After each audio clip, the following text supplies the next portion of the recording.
Today is Friday, May 9th, 2008. And we are at Elgin Academy. This is Patricia Dieringer. When is your birthday? I have to give you my birthday? Yes. That's a trade secret. I'll give you that it's the 12th of January.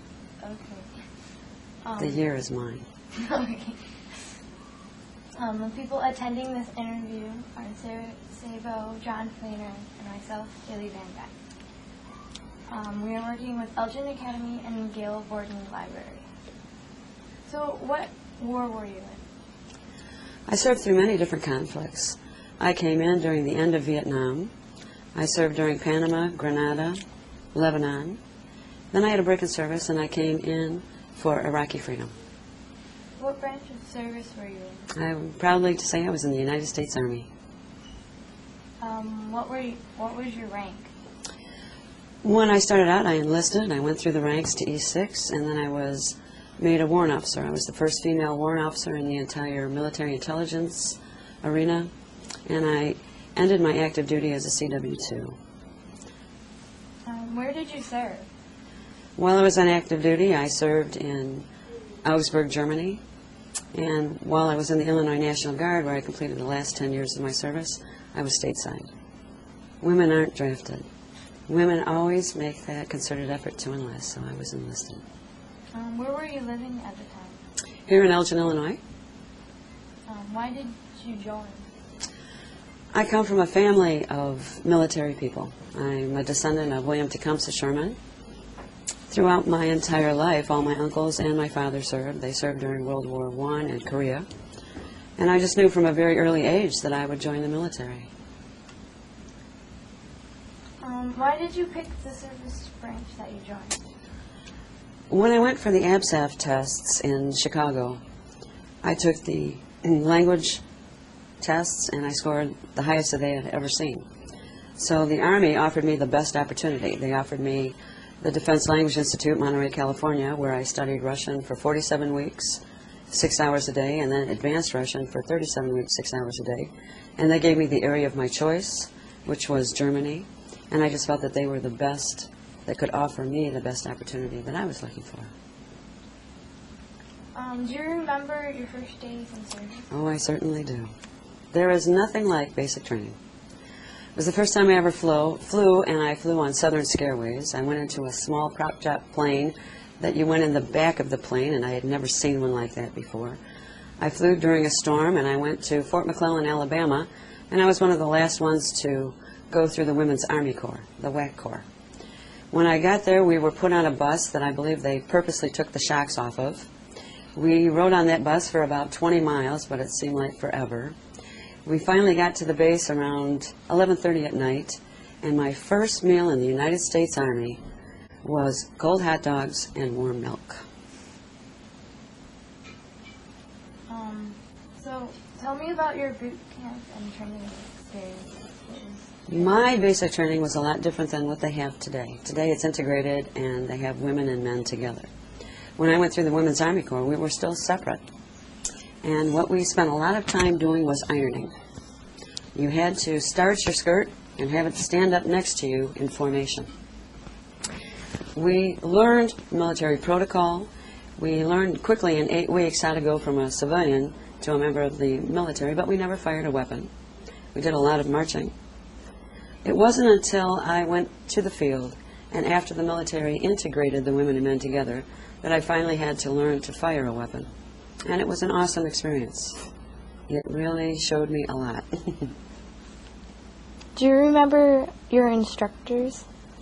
The drill instructors, the DIs, those dreaded people, they made you do push-ups. We didn't know how. They made you run. They made you get up early. But what they really taught us was how to look at ourselves in a totally different manner. Instead of knowing what you can do, they taught us what we couldn't do. And that makes you a well-rounded person. When you know what you're capable of and what you're not capable of, you have a greater view of what your future holds. And I really thank these women. In fact, one of them was such an outstanding example for me that my uniform is always strack. That means that it's always exactly the way it's supposed to be, because I never wanted to see her or meet her and have my uniform not strack. She really made an impression on me. How did you get through it? Through boot camp? Yeah. Oh, it's not easy. You don't really sleep on your bed. You have to iron your sheets and your blankets to your bed because they flip a coin off of it. And if the coin doesn't flip, you get a demerit. You get so many demerits, and there was that dreaded fear of, we're going to recycle you. You're going to have to start the 8 weeks all over again. So we did everything we could to make sure that didn't happen. The one thing that we found out, and what I really hate today is an army of one. It's an army of one, the rest of us can go home. The army is really teamwork, and that's what we did. We found out who could iron the best. We found out who could make the beds the best.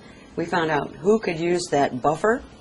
And I had the job of sitting on that buffer because we had an aisle between the bunks, and that aisle had to shine. If it didn't shine, that DI came in and threw water on it and said, I want it clean. I want it great. So I learned how to sit on that buffer to get that excellent shine. But what it is learning the strengths and weaknesses of everyone in your group. And then you rely on those. And when you put it all together, you have an outstanding platoon. And you know you're going to pass. And we did, with high marks. While I was serving during Vietnam, actually my husband at the time served during Vietnam, and he had some awful experiences.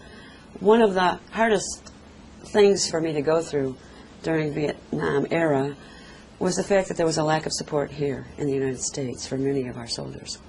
In fact, my brother-in-law went in about 5 years before I went into the service. And I wrote a poem that was published in the Courier News, and it was called, What is a Soldier? And I think that sums up really how the soldiers and military felt at that time. It was, what is a soldier? A soldier is a man and yet a boy.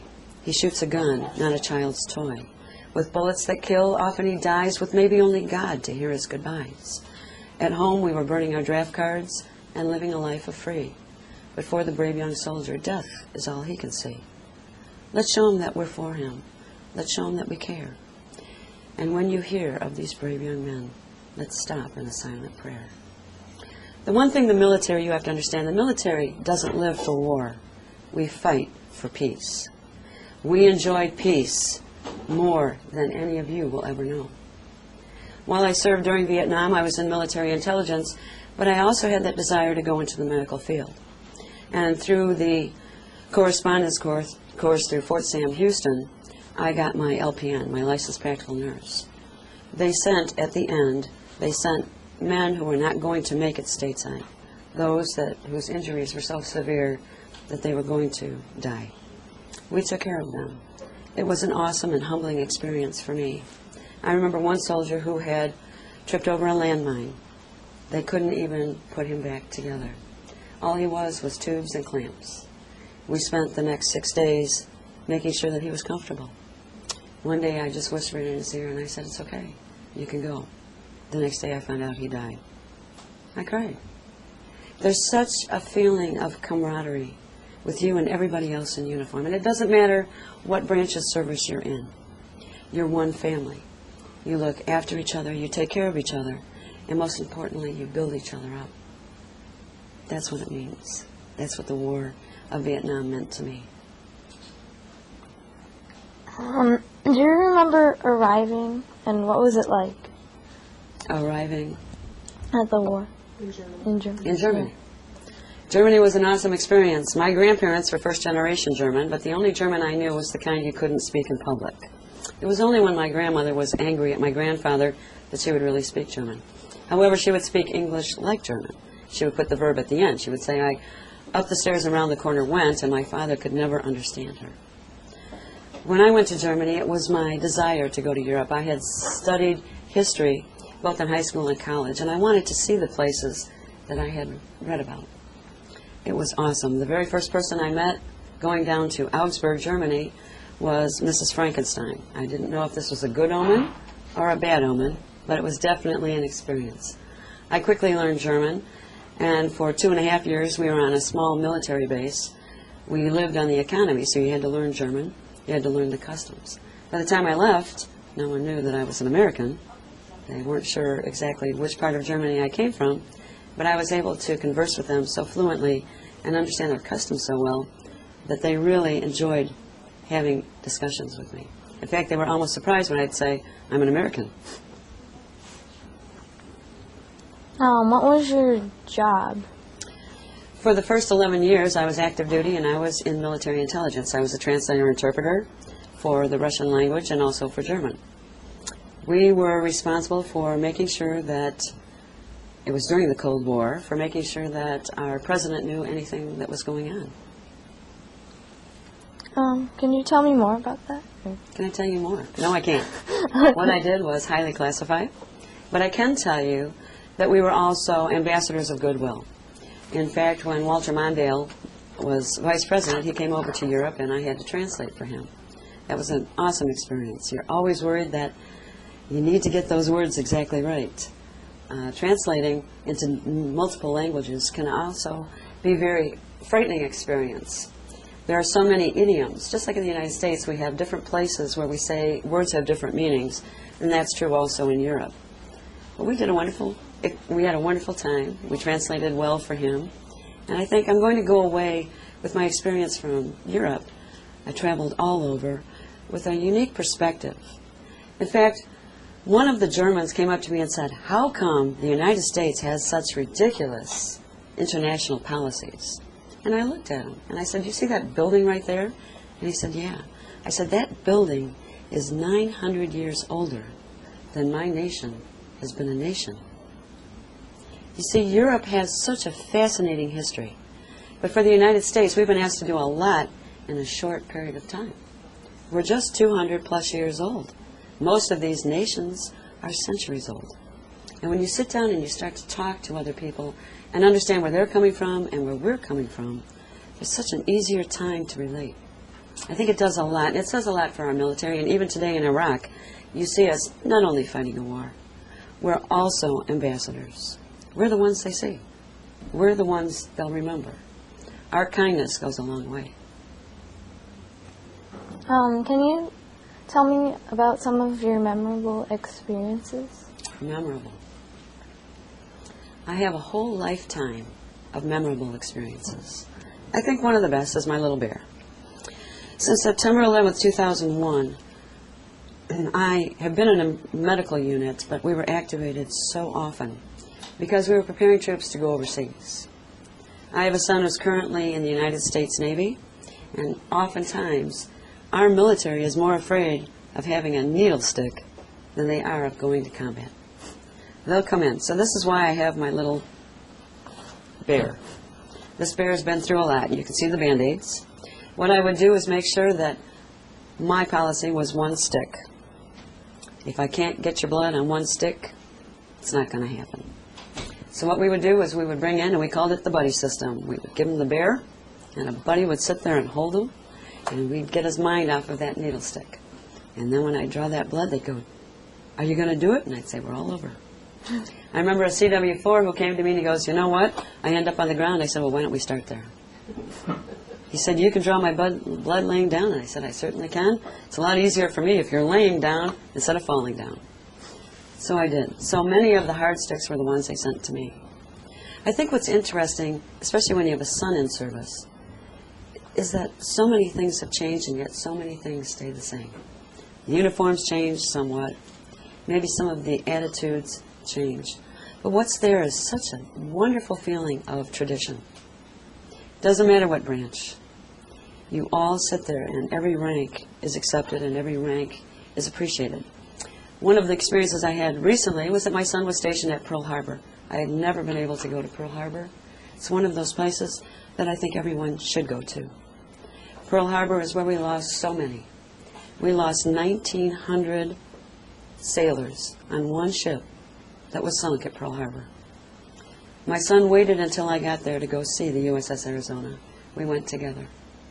It was a fascinating experience. I truly believe that if you don't remember your past and appreciate what the military has done for you, you are never going to appreciate the freedom that you have today. It's one of those awesome experiences when you travel all around, when you have the opportunity to see the London Tower, and I thought it was just a tower. The London Tower is an entire castle. It's wonderful when you can see the places that you always read about. I had so many experiences. I remember, probably the most comical, is that I did a lot of briefings. And there was a Marine general who came through, and I gave him a briefing on exactly what we did. And he had this troubled look on his face. And I said, "Sir, do you still have a question?" He goes, "Well, what do they call you? I've never seen a female warrant." And I said, "Well, sir, it depends on the day. But you can just call me ma'am." Being the first warrant officer was an experience, too.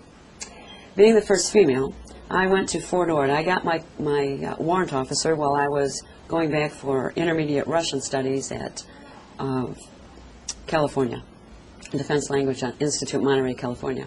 Fort Ord was a military unit, what we call a grunt unit. It was armor and infantry. Well, it's a tradition in the military that when you get your commission or your warrant, the first person that salutes you, you give a silver dollar. Well, nobody had ever seen warrant. This is what I have right here. It's a lieutenant with little boxes. So I'm walking through, and I'm so proud because I just became a warrant officer, the very first female in the entire military intelligence.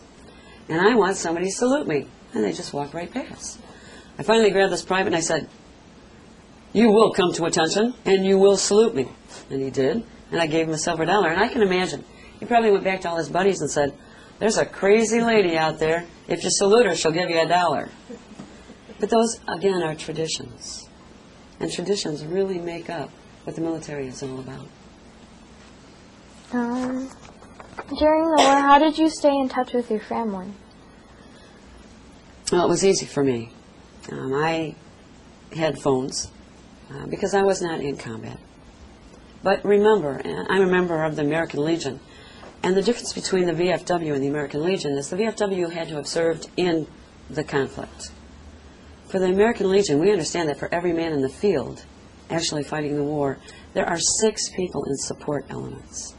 That's reconnaissance, that's medical, that's food, that's supplies. So for me, I was in what you call combat support. We were there not in the theater of operations, but we were there to assist them. And my main purpose in my field was to ensure that they had the intelligence that they needed to be able to fight the enemy. It was easy for me to stay connected with my family, although it wasn't always easy for my family to stay connected with me.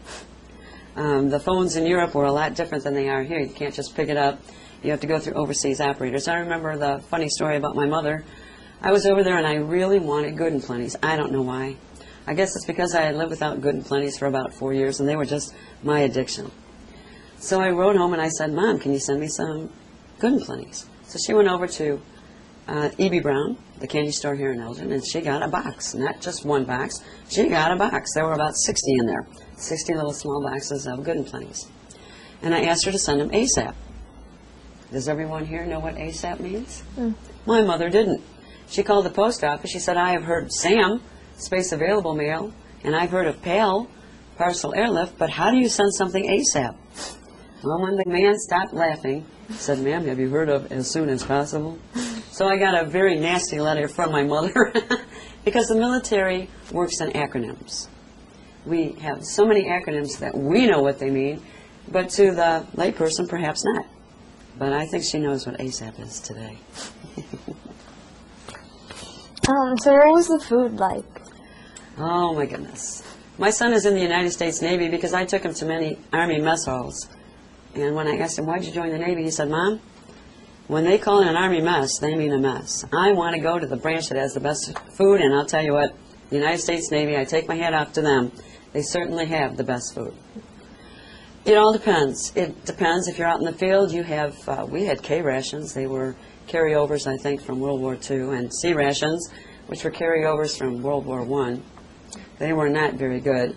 And then what they made recently was what they called the double portion. You got double of everything that didn't taste good, but you learned to adapt.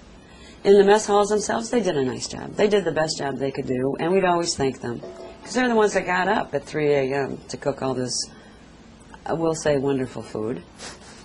I remember when I went to basic training, I had no idea what grits was. I'm a northern girl. I don't come from the South. And I went through and I thought it was cream of wheat. Boy, did I get a surprise. It's not. There's nothing like it. But I was in the South, so I had to learn to adapt.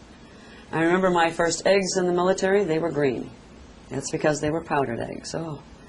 To this day, I love fresh eggs. I don't think I ever want powdered eggs again in my life. But you have to understand that they have to cook for thousands of service people. And they do the very best they can. But I'll tell you, when I went to NSA and I got to eat the Navy food, it was difficult for me to leave. Did you have plenty of supplies? When I was active duty, yes. When I was in the Illinois National Guard, not always. But we made do. What we did is went to other medical units and got supplies that we needed. And that's another thing.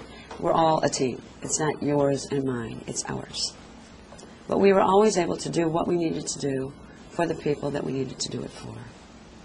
Mm-hmm. Did you feel any pressure or stress? There's always pressure and stress. In the world, there are lots of unique entities who don't like the fact that we are the country that we are, that we enjoy all the freedoms that we have.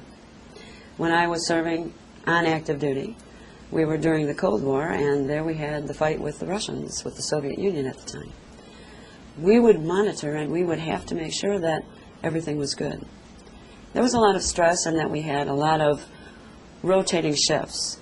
We would work 6 days on, 2 days off on the day shift, and then 6 days on, 2 days off on the swing shift, and then 6 days on, 2 days off on the mid shift. Your body never adjusts to that many rotations.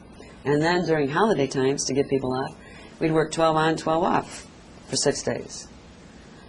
But the one thing that you do find is that you can survive anything.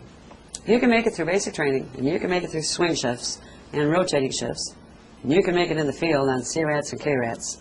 My goodness, there's not anything in this world you can't do. Did you do anything special for good luck? Or?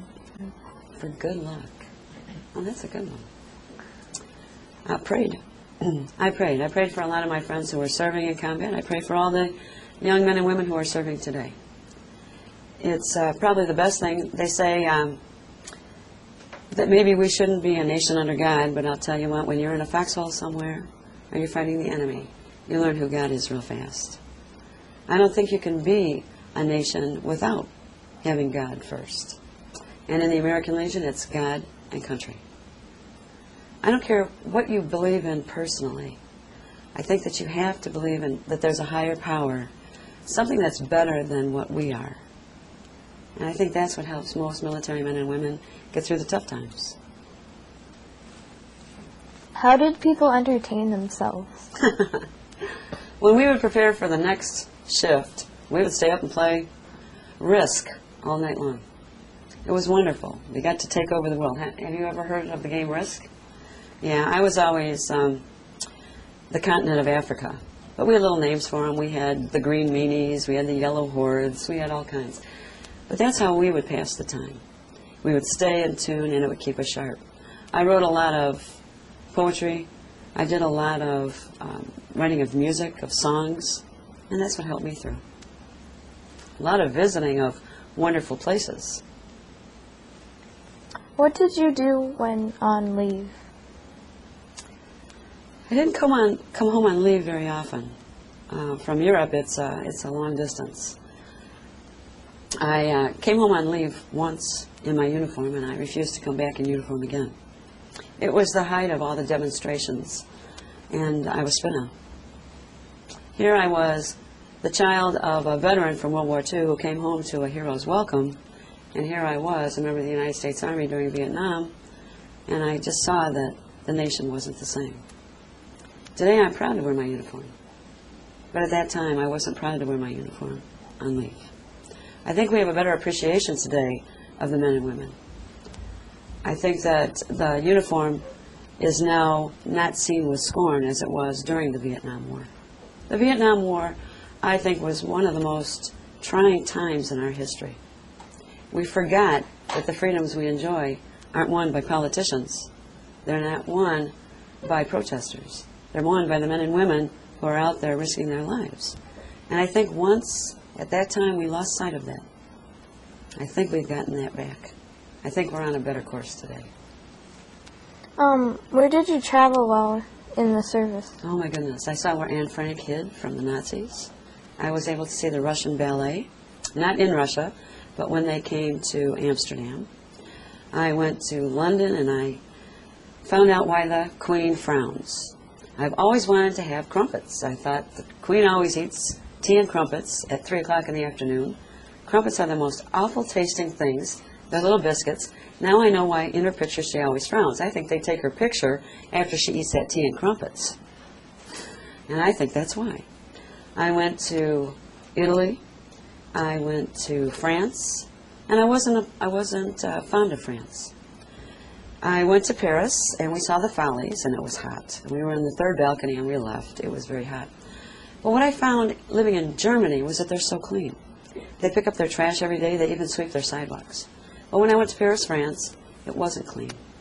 They're a very haughty nation, but I could speak French. So I knew enough French that I insulted the waiter. When he asked me how the wine was, I said, bien. And it was bien. And he went out and he got a better bottle of wine, and we ended up not paying for the meal and not paying for the wine. But when we left, we had enjoyed a lot of wine. And it was very difficult for us to find our hotel.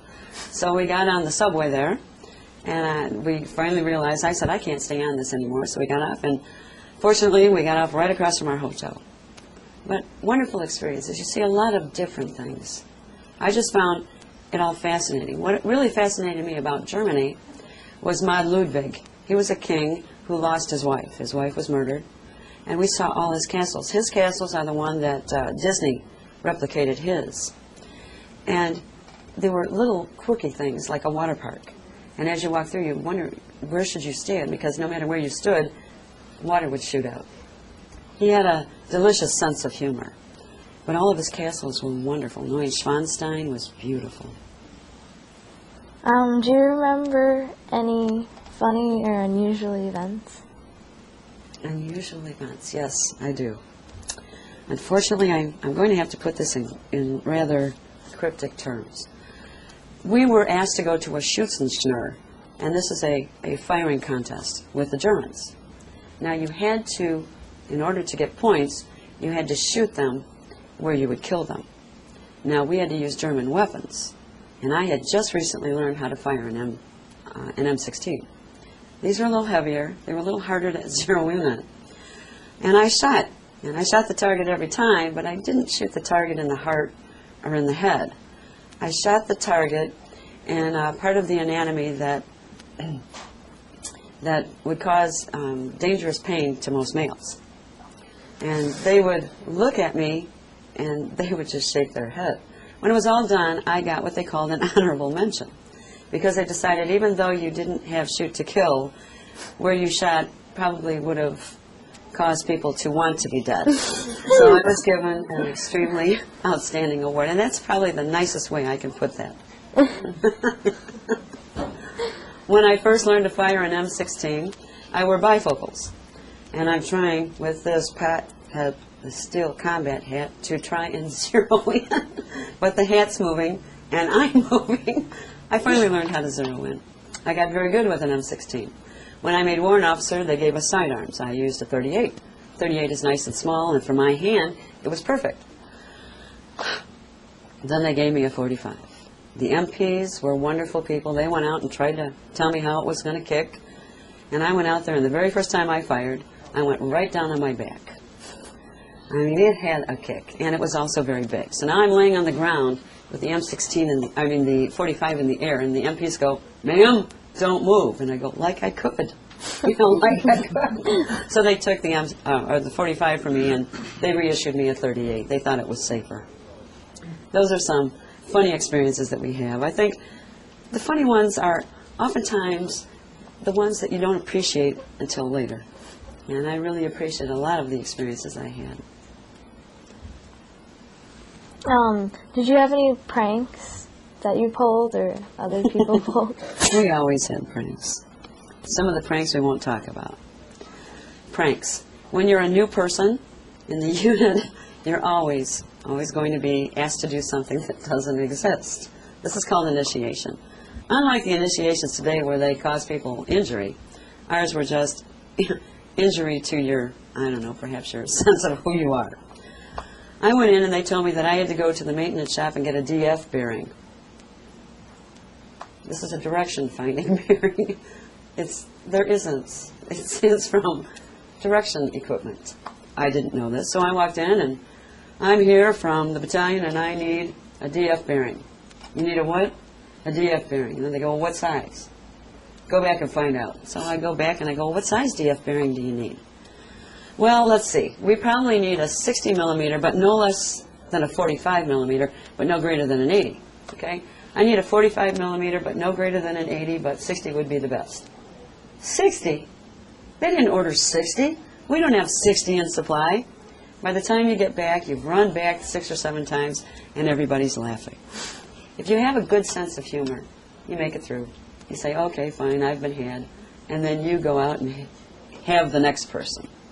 But that's the way the military is. It's good. It's good initiation, not ever harmful.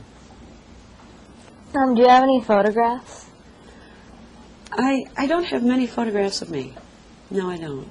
Photographs of a lot of places, a lot of people, but not of me. What did you think of your officers or fellow soldiers? Oh, you know, it's one of those things. I don't think the Army's happy unless it's complaining. So there's always those that you really like, just like teachers, and there's always those that you really don't like, just like teachers. And I think that's true in any life. But what you do learn is it's not whether or not you like or dislike the person. You respect the rank. That person didn't get there unless he went through the same thing you did. So I think, by and large, we had very good people. I always had very good NCOs, very good enlisted, and I always had very good officers. But there's always that one. Did you keep a personal diary or like a journal or anything? I kept a personal diary and photographs of where I went. And probably the most touching place was when I visited Dachau concentration camp in Germany.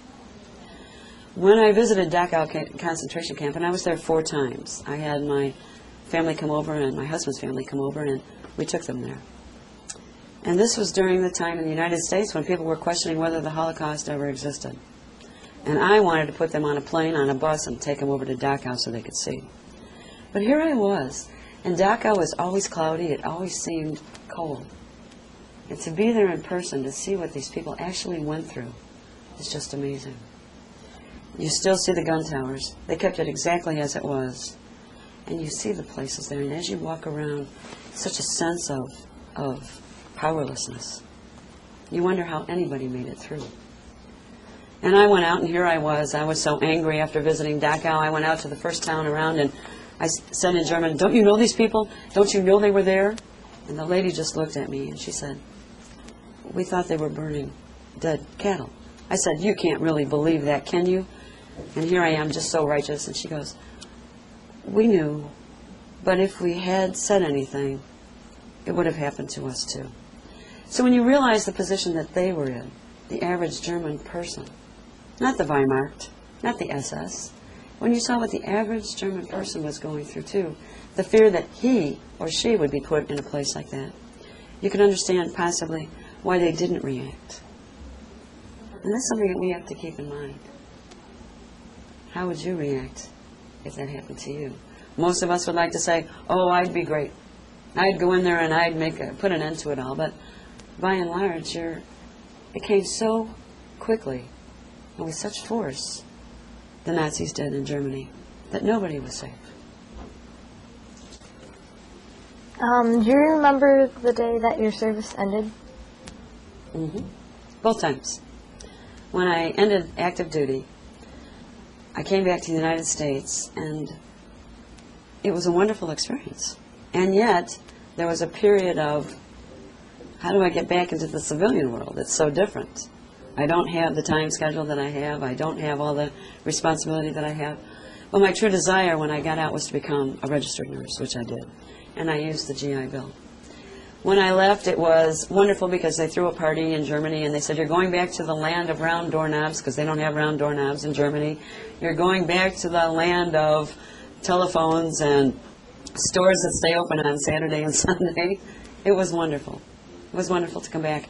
And yet it was difficult to leave because I had been in Europe a total of 8.5 years. It was almost like a second home.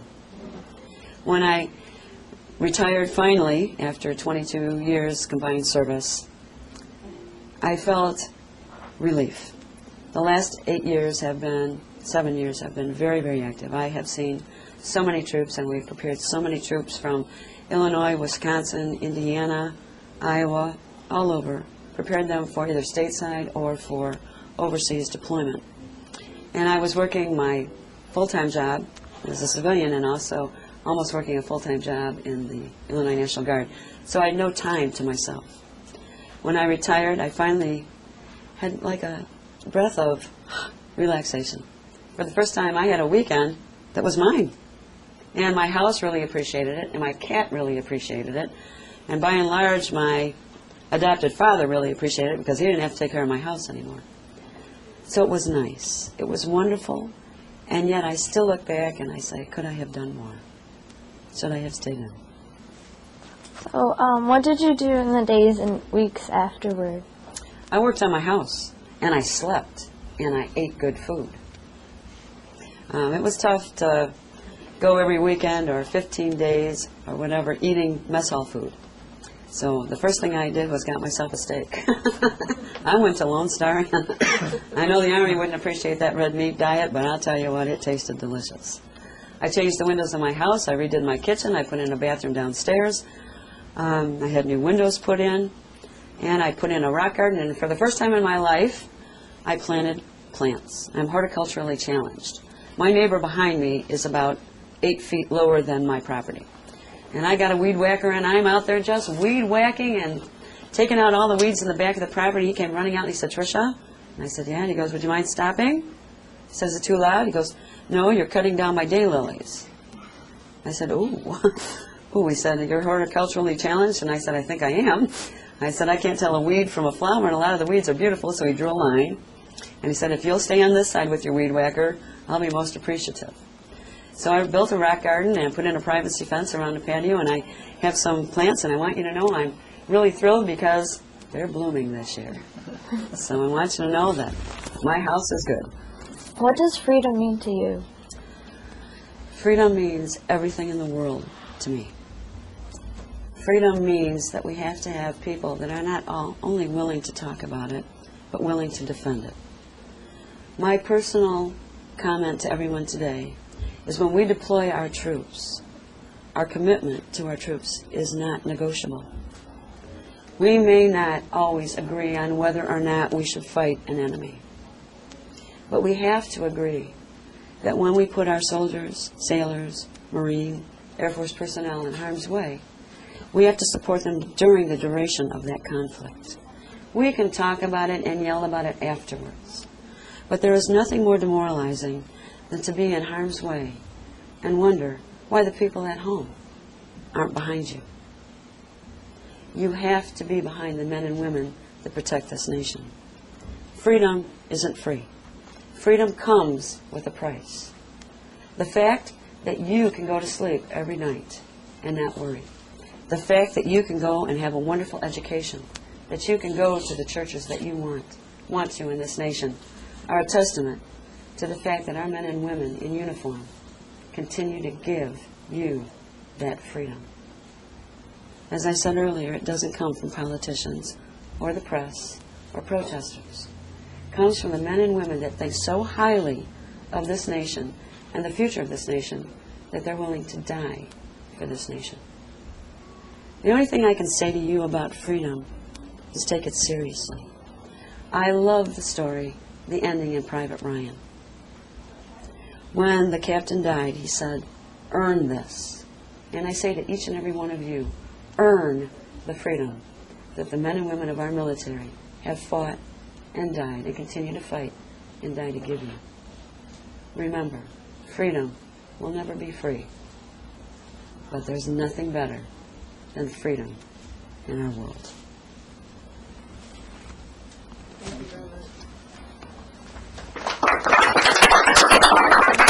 And my bear would like to say thank you.